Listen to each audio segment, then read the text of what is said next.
Herkese merhaba. Bu sıralar çok sıklıkla yaptığım çok sağlıklı bir tarifi paylaşmak istiyorum sizinle.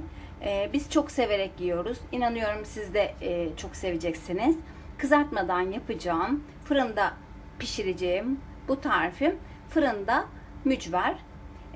Yulaf kullanacağım, un kullanmayacağım. Şimdi zaten malzemeleri hemen sayarak başlayalım.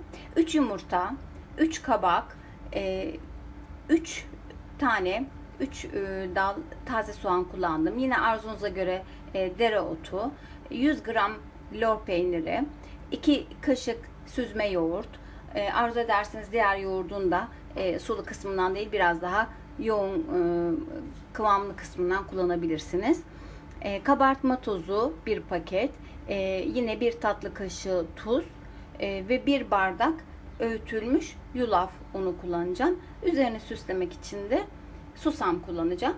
Yağsız yapacağım bu tarifin yapılışına hemen geçiyorum. Öncelikle kabaklarımın dışındaki kabuklarını soyarak işe başlıyorum.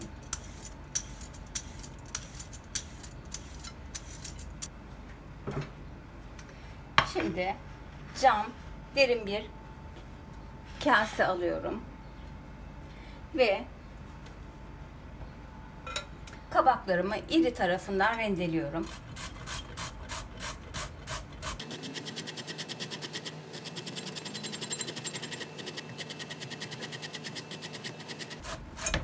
Bu arada fırınımı 170 derecede çalıştırdım.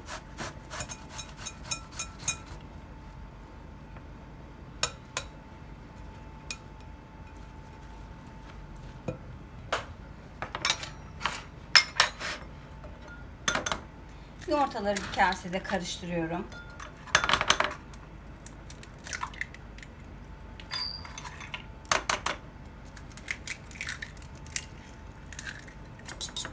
Şimdi tuzum vardı. Tuzu da yumurtaların içine ilave ettikten sonra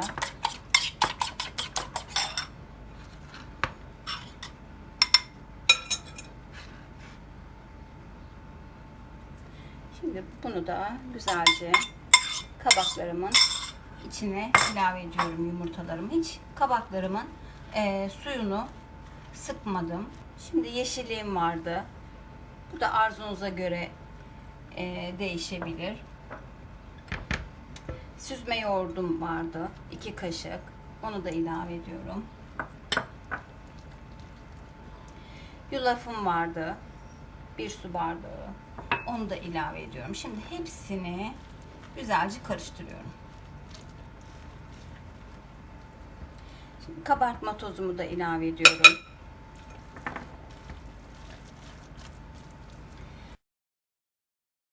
Şimdi burada 100 gram kadar lor peynirim vardı. Onu da şöyle iri olacak şekilde ufalıyorum. Tekrar hepsini karıştırdıktan sonra tepsime ince bir şekilde yayacağım. Birazcık acıyı çok sevdiğim için pul biberi unuttum. Birazcık pul biber dökmek istiyorum.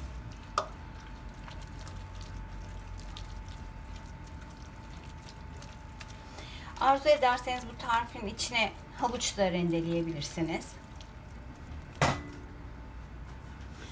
Şimdi yağlı kağıt serdiğim tepsimin üzerine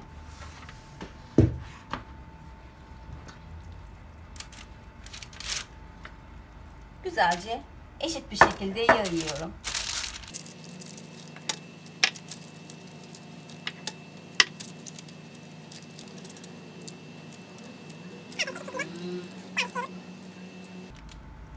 Şimdi bir 10 dakika dinlendirdikten sonra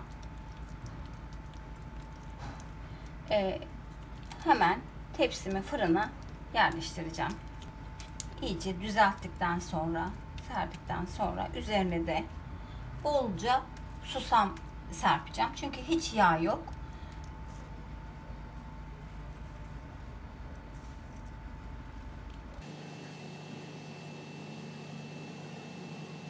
Evet sevgili arkadaşlar, birazcık bekledikten sonra Bir yaklaşık 10 dakika 15 dakika bekledikten sonra yulaf iyice kabağın suyunu çekip yumuşadıktan sonra tepsime fırına göndereceğim.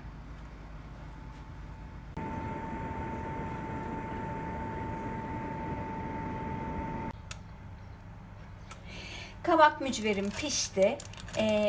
Önce fırına vermeden önce 10 dakika dinlendirmiştim. Şimdi de 170 derecede yarım saatte üzeri kızardı. Çok güzel piştiler.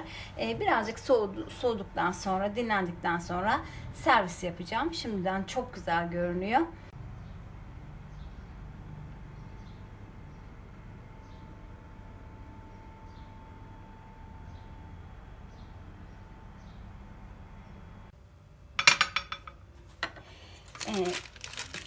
Fırında kabağım, mücverim soğudu. Şimdi güzelce istediğim büyüklükte dilimleri ayırıyorum.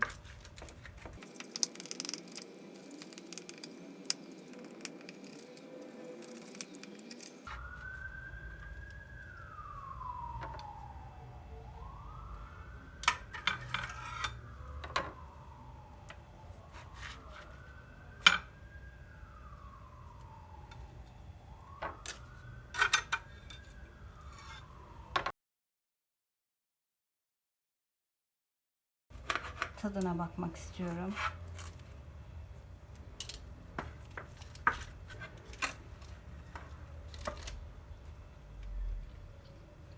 O kadar leziz olmuş ki hem kabağın suyunu sıkmadık, onu ziyan etmedik. Yulafla beraber besleyici ve yine susamla beraber, peynirle beraber karbonhidratı, proteini, sebzesi içinde çok sağlıklı bir tarif paylaştım bugün. Umarım beğenmişsinizdir. Bir sonraki videoda görüşmek üzere. Hoşça kalın.